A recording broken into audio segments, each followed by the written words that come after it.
മസാല ബോണ്ടിൽ കൂട്ടുത്തരവാദിത്തമാണെന്ന് പറഞ്ഞ് തടിയൂരാൻ നോക്കിയ Thomas ഐസക്കിനെ ED. അങ്ങനെ വെറുതെ വിടുന്ന മട്ടില്ല. എത്ര കണ്ടങ്ങ് ന്യായീകരിച്ചിട്ടും മസാല ബോണ്ടിൽ നിന്നും തലയൂരാൻ തോമസ് ഐസക്കിനാകുന്നില്ല എന്നതും മറ്റൊരു വസ്തുത. മസാല ബോണ്ടിലേക്ക് കിഫ്ബി എത്തിയതിന് പിന്നിലെ തോമസ് ഐസക്കിന്റെ പങ്ക് വെളിപ്പെടുത്തുന്ന യോഗങ്ങളുടെ മിനിറ്റ്സാണ് പുറത്തു വന്നിരിക്കുന്നത്. നിർണായക യോഗത്തിൽ അധ്യക്ഷനായിരുന്നത് മുഖ്യമന്ത്രി.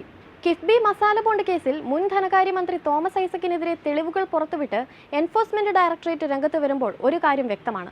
ഐസക്കിന്റെ പിന്നാലെ തന്നെ കൂടാനാണ് ഇ.ഡിയുടെ തീരുമാനം. മസാല ബോണ്ട് ഇറക്കാൻ കൈക്കൊണ്ട തീരുമാനത്തിൽ നിർണായകമായത് ഐസക്കിന്റെ നിലപാടുകളായിരുന്നു. അന്ന് ഉദ്യോഗസ്ഥർ വിവിധ തലത്തിൽ എതിർപ്പുയർത്തിയെങ്കിലും ഇതെല്ലാം ഐസക് തള്ളുകയാണ് ഉണ്ടായത്. ചീഫ് സെക്രട്ടറിയും ധനകാര്യ സെക്രട്ടറിയും ഉയർന്ന പലിശ നിരക്കിൽ മസാല ബോണ്ട് വിതരണം ചെയ്യുന്നതിൽ ആശങ്ക ഉന്നയിച്ചിരുന്നതായി മിനിറ്റ്സിൽ നിന്ന് വ്യക്തമാണ്.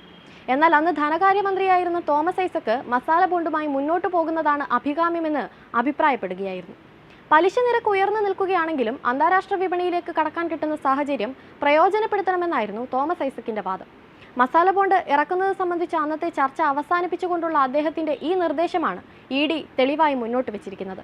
കിഫ്ബി മസാല ബോണ്ട് ഇറക്കാൻ തീരുമാനിച്ചതിന് പിന്നിൽ തനിക്ക് മാത്രമായി പ്രത്യേക റോളില്ലെന്ന് തോമസ് ഐസക് ഇ.ഡിക്ക് കഴിഞ്ഞ ദിവസം നൽകിയ കത്തിൽ വെളിപ്പെടുത്തിയിരുന്നു. ചോദ്യം ചെയ്യലിന് ഹാജരാകാതെ വിശദമായ കത്ത് അന്വേഷണ ഉദ്യോഗസ്ഥന് നൽകുകയായിരുന്നു. ഇതിന് പിന്നാലെയാണ് ഇ.ഡി. കിഫ്ബിയുടെ 11ാമത് എക്സിക്യൂട്ടീവ് കമ്മിറ്റി യോഗത്തിന്റെയും 34ാമത് ജനറൽ ബോഡി യോഗത്തിന്റെയും മിനിറ്റ്സുകൾ പുറത്തുവിട്ടിരിക്കുന്നത്. ഇതിൽ 2019 ജനുവരി 17 ജനറൽ ബോഡി യോഗത്തിന്റെ അവസാന അജണ്ടയായാണ് മസാല ബോണ്ട് ഉൾപ്പെടുത്തിയിരിക്കുന്നത്. മസാല ബോണ്ട് ഇറക്കുന്നതിൽ തീരുമാനമെടുക്കാൻ കിഫ്ബി ചീഫ് എക്സിക്യൂട്ടീവ് ഓഫീസറെയായിരുന്നു ചുമതലപ്പെടുത്തിയിരുന്നത്. അപ്പോഴത്തെ വിപണി അനുസരിച്ച് മസാല ബോണ്ടിൽ തീരുമാനമെടുക്കുക ബുദ്ധിമുട്ടാണെന്ന് സിഇഒ യോഗത്തിൽ അറിയിച്ചു. ഉയർന്ന പലിശ വാഗ്ദാനം ചെയ്താലേ മുന്നോട്ടു പോകാനാകൂ എന്ന് വിപണിയുടെ നിലവിലെ അവസ്ഥ പ്രതിപാദിക്കുന്ന റിപ്പോർട്ട് യോഗത്തിന് സമർപ്പിച്ചുകൊണ്ട് സിഇഒ കെ.എം. എബ്രഹാം വ്യക്തമാക്കിയിരുന്നു.